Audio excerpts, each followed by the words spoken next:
Welcome to the Django Inch by Inch series.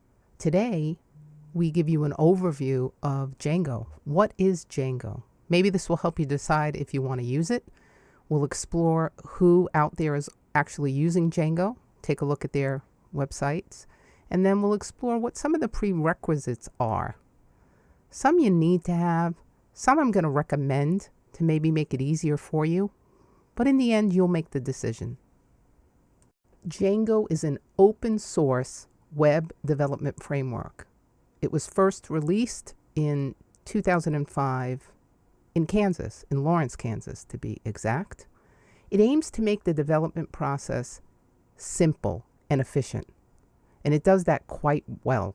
In fact, there's many things you can use right out of the box without extending it at all, but it certainly does give you the ability to extend it beyond what it comes with natively. Django comes with various libraries, templates. In fact, you can use two different templating engines. You can use the Django templating engine. You can also use Jinja 2, if any of you are familiar with that. There's a built-in API, which is phenomenal for testing things before you actually put them in your modules, and an administration module. There are plenty of self-contained packages that provide reusable features. On top of this, Django allows for countless plugins to be added to the core install to extend its base functionality even further than what it comes with out of the box. Django's built on the Python programming language, and it follows the MVC construct, or Model View Controller, or in Django's case, it's actually MVT, Model View Template. And this is just an approach to web development.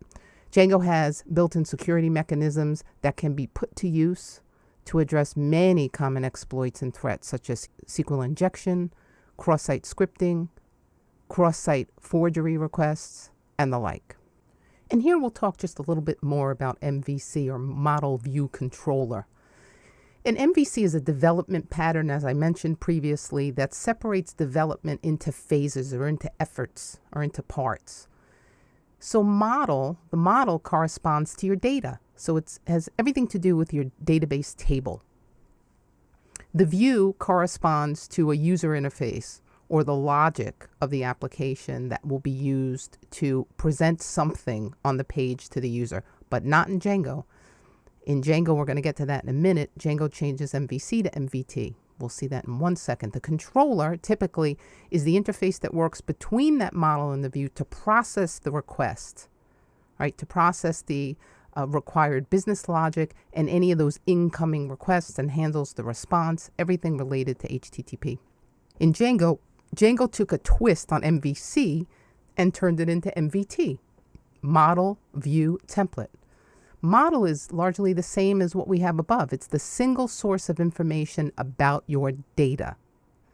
And in Django, usually we have a class that represents a given table, right? So we have one class that represents a given database table.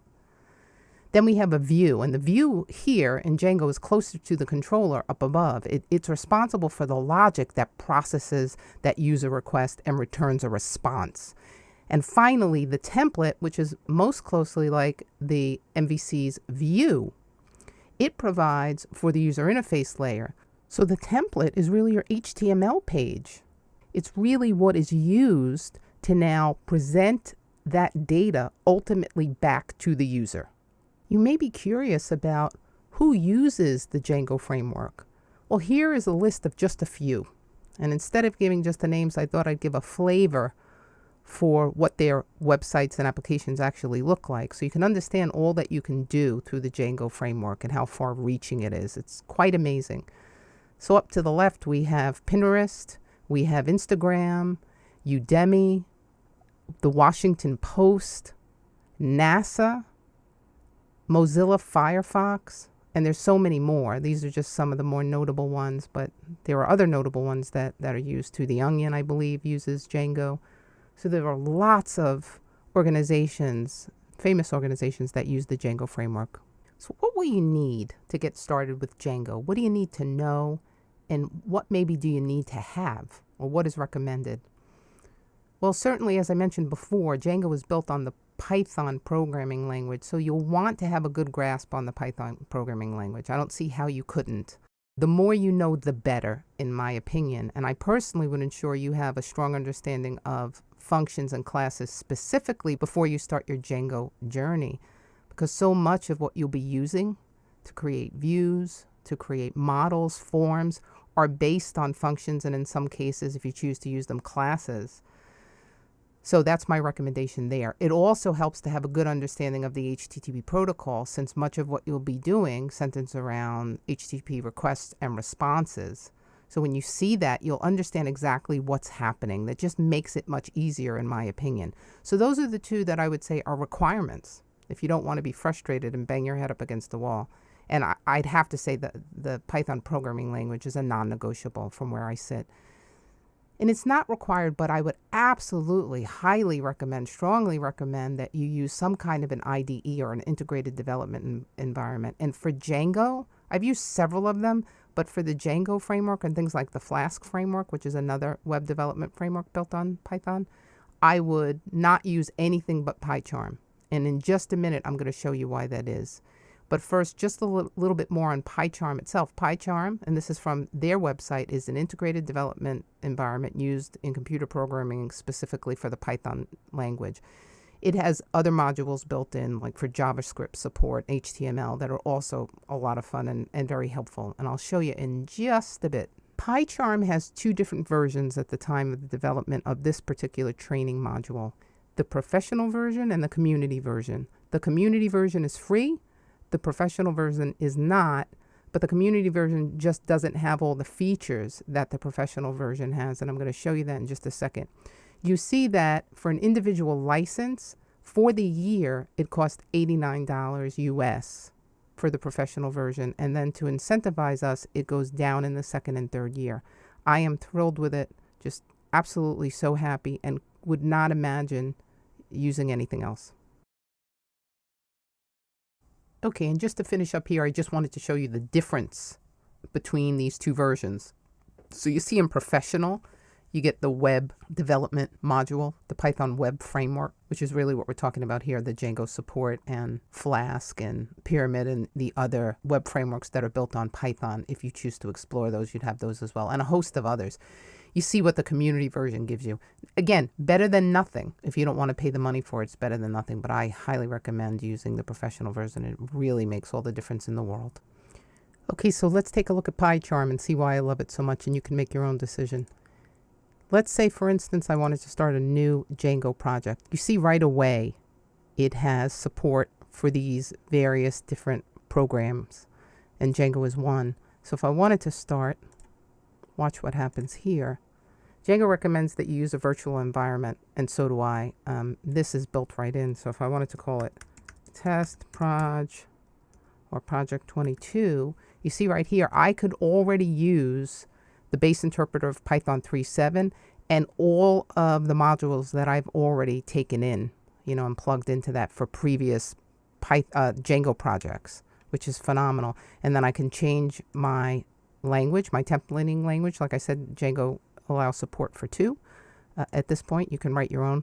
There's all this stuff that I set up behind the scenes that you don't have to worry about. So then when I create it, you see right off the bat, it creates all this wonderful infrastructure for you, right? So you don't have to create a settings PY. It does that for you. It's in the proper place. Let me show you some other features. So this is in the Yogi Coder project that I've already created and have been working with forever. Here, for instance, if you wanted to understand how all these students link together, it's going to show you, right? It's going to highlight that. You see how it highlighted that? It's just so phenomenal to show you that. And even if I didn't, say, for instance, I do an import here for all my tables. So let's just say, for instance, I don't do the student table. Now, all these views should balk at that, including this one.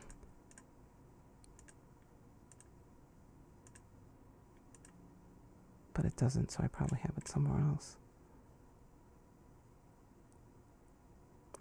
Yeah, okay, so I have it here. So let's say, for instance, I get rid of it here. Okay, let's just do it this way. Now you're going to start to see squiggly lines. right? If you didn't use an IDE that recognized that, hey, something's not quite right, you might be searching for hours and hours on something stupid like you didn't import the particular class, and this class represents the database table, the student table. So it's things like that make it so useful. So it's set up, and it's all these great features because it knows about, I have to put that in cap, it knows about what Django needs and what Python needs to work. Here's another thing that I love. Very simply, if I need to go check out the actual source code for Django, and I've done this a lot with views, I can get in here right away and be able to see, okay, what does the list view say? And go right to that source code and see it. And of course, you can do this if you install Django without using the IDE, but it's so convenient to be able to flip back and forth, and maybe you want to compare it to your view file, whatever the case may be.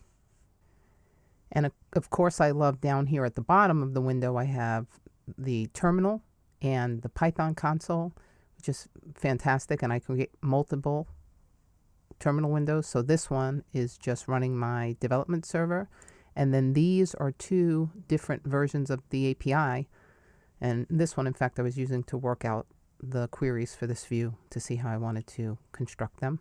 Okay, good luck, and I hope to see you in some of the upcoming modules. I hope this was helpful to you.